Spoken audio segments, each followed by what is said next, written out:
Bonjour à tous, voici l'histoire du petit Nicolas, prêt pour la bagarre. Ce matin, dans la cour de l'école, rien ne va plus entre Geoffroy et Nicolas. Menteur! Lâche Nicolas à son copain. Répète un peu pour voir. T'es qu'un menteur! Geoffroy pousse Nicolas qui s'apprête à riposter quand... Ding ding ding ding ding ding ding ding ding. La cloche de l'école les interrompt. Les deux garçons courent se mettre en rang avec les autres. Je te préviens, à la récré, on se bat! Gronde Geoffroy. D'accord, promet Nicolas en le défiant du regard. Juste derrière eux, Rufus a tout entendu. Dans la classe, il lance un message roulé en boule à Maxence. Lis et fais passer. Hé, qu'est-ce qui se passe? Demande Clotaire qui est assis à côté de Maxence. Nicolas et Geoffroy vont se battre à la récré, chuchote Maxence. Terrible! Se réjouit Clotaire avant d'envoyer le message à Eudes, qui le fait passer à Alceste, qui essaye de le lancer à Joachim, et raté. La boule de papier atterrit sur la tête d'Agnan, le chouchou de la maîtresse. Mademoiselle, regardez ce que j'ai reçu sur la tête, rapporte aussitôt Agnan. Sale chouchou, siffle Clotaire. Mais la maîtresse l'a entendu. Clotaire, tu seras privé de récréation. Oh non, mademoiselle, pas cette récré, supplie le pauvre Clotaire. La maîtresse lit le message, puis ajoute. Et il y aura d'autres punitions si j'apprends qu'il y a eu une bagarre à la récré. Tous les enfants sont déçus, sauf Nicolas. Finalement, je n'ai plus très envie de me battre, alors tant mieux, se dit-il avec un petit sourire. Mais un peu plus tard dans le couloir. Hé, la bagarre, il n'y a qu'à la faire tout à l'heure au terrain vague, propose Eudes. Ouais, bonne idée, dit Joachim. Ben voilà, c'est arrangé, vous allez pouvoir régler vos comptes, dit Eudes en s'éloignant tout content. Nicolas, lui, n'est pas si content que ça, hein. Il a même un peu peur. Et il imagine un énorme gant de boxe s'abattant sur sa petite tête. Il ne s'est jamais battu de sa vie, lui. Nicolas rentre à la maison, le cœur sur les genoux.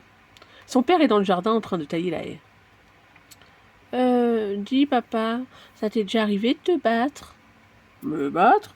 Non, je n'ai jamais eu besoin d'en arriver là, car j'ai compris que rien ne vaut une bonne discussion pour arranger les choses. Le papa de Nicolas n'a pas fini sa phrase que le visage furibond de Monsieur Blédur surgit de l'autre côté de la haie. Je peux savoir ce que tu es en train de faire? Bah, ça se voit, je taille ma haie, répond le père de Nicolas. N'importe quoi, cette haie est à moi. Sale menteur, s'emporte le papa de Nicolas. Répète un peu pour voir. Nicolas observe la scène, étonné, lorsque sa maman apparaît sur le perron. Tu n'as pas honte, dit-elle à son mari. Te bagarrer comme ça devant Nicolas? Tu es un gamin. Allez, rentre tout de suite à la maison. Penaud, le papa de Nicolas, obéit. Resté tout seul, le garçon réfléchit. Il a raison, papa. Peut-être que si je discute avec Geoffroy, on fera la paix.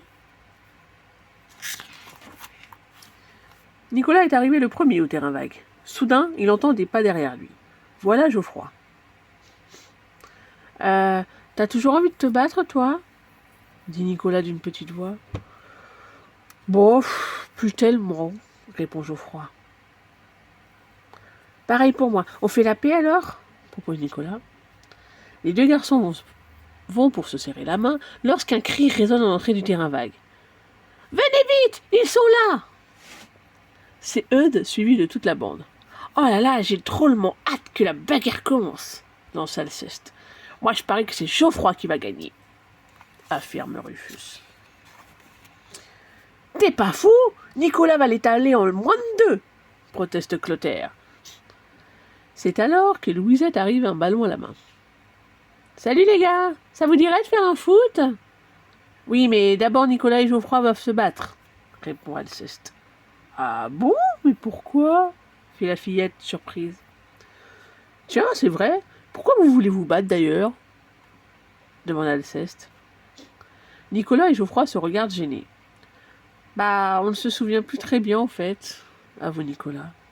Bah alors c'est réglé, annonce joyeusement Louisette. Pas si vite. Nicolas et Geoffroy veulent se battre, alors ils vont se battre, se fâche Eudes en montrant les poings. Et ça va chauffer, renchérit Alceste. Ouais, hurle toute la bande de garçons déchaînés. À présent, Nicolas et Geoffroy n'ont plus vraiment le choix. Allons-y, s'écrie Geoffroy en levant les poings. Nicolas le regarde surpris, mais Geoffroy lui fait un clin d'œil. Nicolas a compris. Ils vont se battre pour de faux. Comme ça, les copains leur ficheront la paix.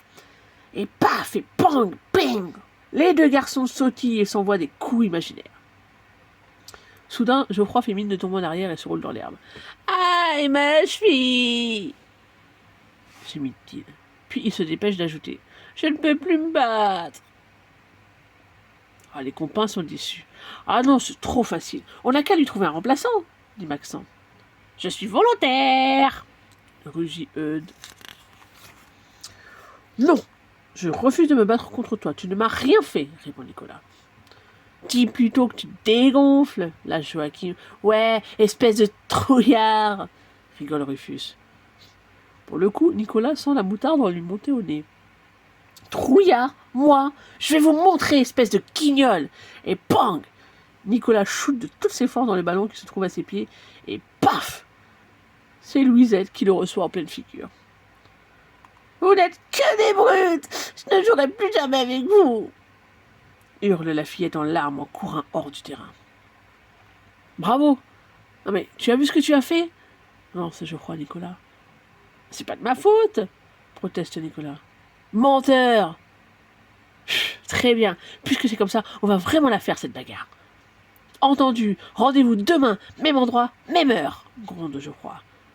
Ouais, hurlent les copains fous de joie. Cette nuit-là, Nicolas n'arrive pas à dormir. Il n'arrête pas de repenser à Louisette qui ne veut plus jouer avec lui. Le lendemain, il décide d'aller lui rendre son ballon qu'elle a oublié sur le terrain vague. Il la croise chez l'épicier, Monsieur Compagnie. « Je voulais te dire pardon pour hier. »« Tu n'es qu'un sauvage !» lui répond la fillette, toujours en colère. « Oui, c'est vrai. Désolée. Bon, j'accepte tes excuses, à condition que tu portes mon panier de provisions jusqu'à chez moi, » propose Louisette. Au chemin, les deux amis croisent les copains de Nicolas. « Alors, Nicolas, prêt pour la bagarre ?»« Quoi ? Encore une bagarre ?» s'exclame Louisette. « Laisse tomber, tu ne peux pas comprendre, » rigole Eudes. « Au contraire, je comprends très bien. Je comprends que vous, les garçons, vous êtes très, très bêtes. Surtout toi, » dit Louisette en jetant un regard énervé à Nicolas. « Je vais vous montrer, moi, comment on peut arranger un conflit sans bagarre, » ajoute-t-elle en se dirigeant vers le terrain vague. Au terrain vague, tous les garçons font le cercle autour de Louisette. « Vous avez toujours envie de vous battre ?» demande la fillette. « Ouais !»« Vous savez donc ce que ça veut dire. Des bleus partout, un œil au beurre noir, et une punition quand on rentre à la maison. »« Ouais !» reprennent les garçons. « Eh bien moi, j'ai une proposition à vous faire. Est-ce que vous préférez vous battre comme des sauvages, ou bien partager tous ensemble un très bon goûter ?» lâche Louisette en sortant de son panier un paquet de délicieux gâteaux. « On prend la bagarre !» hurle Eudes. Mais il est bien le seul. Tous les garçons, et Alceste le premier, ont déjà tendu la main pour avoir un gâteau. « Oh, elle est forte, Louisette. Plus tard, on se mariera, » se dit Nicolas. Pourtant, une drôle de surprise attend Nicolas. Le lendemain, en sortant de l'école, avec ses copains, il tombe nez à nez avec une Louisette toute décoiffée et pleine de bleu. Les garçons voient ensuite passer Marie-Edwige, elle aussi toute débraillée et toute griffée. « Eh mais qu'est-ce qui s'est passé, Eudoxie ?» demande Nicolas à une de ses copines. « Oh là là, vous auriez vu ça. À la récré, Marie-Edwige a traité Louisette de menteuse. Alors Louisette lui a demandé de répéter pour voir. Et Mais et quoi ?» souffle Nicolas. « Eh bien, soupire Eudoxie, elles se sont battues. »